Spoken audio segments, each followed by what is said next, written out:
Hello, welcome back to খেলো Bangla channel. আজকের এই ভিডিওতে তোমাদের আপডেট দিতে চলেছি। ইস্ট বেঙ্গলের প্রাক্তন কোচ ইস্ট বেঙ্গল নিয়ে এবার বিতর্কিত মন্তব্য করলেন। কি বললেন তার আপডেট দেবো, আর ইস্ট বেঙ্গল দলের তরফ থেকে এক কড়া চিঠি কিন্তু পাঠানো হলো তারও আপডেট দেবো। তার সঙ্গে দেবো নর্থ ইস্ট ইউনাইটেড এফসির মরক্কন খেলোয়াড় কিন্তু দল ছেড়ে দিল, তারও আপডেট দেবো।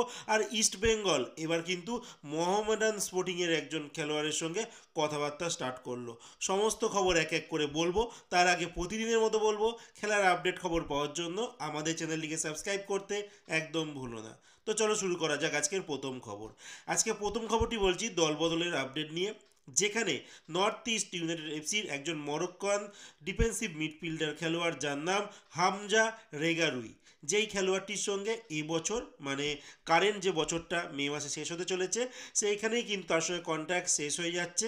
আর নর্থ ইস্ট ইউনাইটেড এফসির তরফ থেকে কিন্তু এই খেলোয়াড়টির সঙ্গে আর কোনো কন্ট্রাক্ট এক্সটেন্ড করছে না। তো যার জন্য তার কাছে এই মুহূর্তে আইএসএলেরও কোনো ক্লাবের অফার নেই। আর তিনি সম্ভবত ইন্ডিয়া ছেড়ে কিন্তু মানে আইএসএলের আর কোনো ক্লাবে তিনি খেলবেন না। তিনি নিজের দেশে আবার ফিরে যাচ্ছে, সেখান থেকে হয়তো অন্য কোনো ক্লাবে তিনি খেলতে পারেন।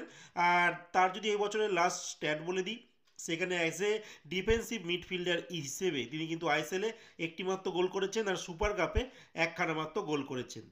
এরপরের যে খবরটি বলবো ইস্টবেঙ্গল দলকে নিয়ে, যেখানে ইস্টবেঙ্গল দল যা খবর পাওয়া যাচ্ছে মোহামেডান স্পোর্টিংয়ের রাইট ব্যাক পজিশনে একজন খেলোয়াড় 27 বছর বয়সী, যেই খেলোয়াড়টি এবছর আইএসএলে 22খানা ম্যাচ খেলেছে, যার নাম ভানলাল জুদিকা। তো এই খেলোয়াড়টির সঙ্গে ইস্টবেঙ্গল প্রাথমিক পর্যায়ে কথাবার্তা শুরু করেছে। শুধু ইস্টবেঙ্গলই নয়, আইএসএলে আরও 2-3টে ক্লাব কিন্তু এই খেলোয়াড়টির সঙ্গে কথাবার্তা চালাচ্ছে। এখনও অবধি যা খবর বেরিয়ে আসছে, চেন্নাইন এফসি কিন্তু এই খেলোয়াড়টিকে নেবার জন্য যথেষ্ট পরিমাণে এগিয়ে রয়েছে। তো দেখা যাক ইস্টবেঙ্গল এই ডিলটা ডান করতে পারে কিনা। ইস্টবেঙ্গলে তো এবছর অনেক খেলোয়াড়ের সঙ্গে কথাবার্তা করছে, কারণ তাদের টিমটা কিন্তু একদম ভাঙাচোরা টিম। লাস্ট কয়েক বছরের পারফরমেন্স যেটা বলছে, তারা এবার নতুন করে কিন্তু টিমটাকে সাজাতে চাইছে। তো যদি এই প্লেয়ারটা এসে যায় ভালোই হবে। এই প্লেয়ারটির দিকে কিন্তু বড় বড় ক্লাবের কিন্তু নজর রয়েছে। তো এখনও কিন্তু মোহামেডান স্পোর্টিংয়ের সঙ্গে 2026 সাল অবধি এই খেলোয়াড়টির সঙ্গে চুক্তি রয়েছে। যদি যে ক্লাবই এই খেলোয়াড়টিকে নিতে চায় তাহলে কিন্তু তাকে ট্রান্সফার ফি দিয়ে দিতে হবে। আর না হলে এই খেলোয়াড়টি ওই সংশ্লিষ্ট ক্লাব মানে বর্তমানে তার ক্লাব মোহামেডান স্পোর্টিংয়ের সঙ্গে নিজেই কন্ট্রাক্ট ব্রেক করে অন্য ক্লাবে যেতে হবে।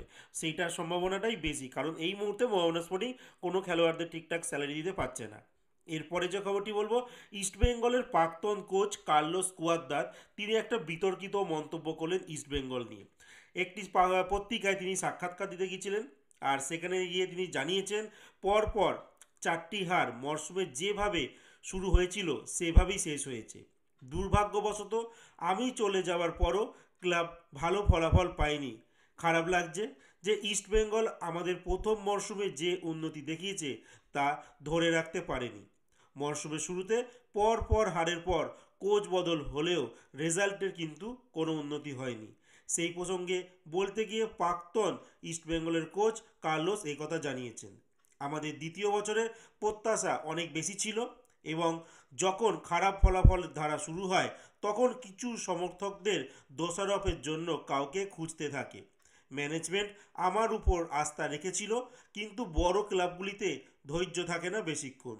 আমি নিশ্চিত ছিলাম যে আমাদের বছরটা ভালোই কাটবে, কিন্তু ইস্টবেঙ্গল ক্লাব সব সময় তাড়াহুড়ো করে। এছাড়া বোরা হেরেরাকে নিয়েও তিনি জানিয়েছেন বোরা হেরেরাকে তিনি ছাড়তে চাননি। বোরা নিজে থেকে ক্লাব পরিবর্তন করতে চেয়েছিলেন, কারণ এই জন্য তার পরিবার গোয়াতে বেশি কমফোর্টেবল ফিল করছিলেন। তার সঙ্গে তার প্রাক্তন কোচ মানেলো মার্কুয়েজ, তার সঙ্গে যেহেতু সম্পর্ক ভালো, তো তিনি নিজে থেকেই চেয়েছিলেন তিনি গোয়াতে চলে যাবেন। তো এই বক্তব্য জানিয়েছে ইস্টবেঙ্গলের প্রাক্তন কোচ কার্লোস কুয়াদ্রাদ। ইস্টবেঙ্গল দল কিন্তু এবার আইএফএকে কড়া চিঠি পাঠাতে চলেছে। কি সেই কড়া চিঠি আমি স্ক্রিনেও দিয়ে দিয়েছি, যেটা ইস্টবেঙ্গলের তরফ থেকে অফিসিয়াল জানানো হয়েছে।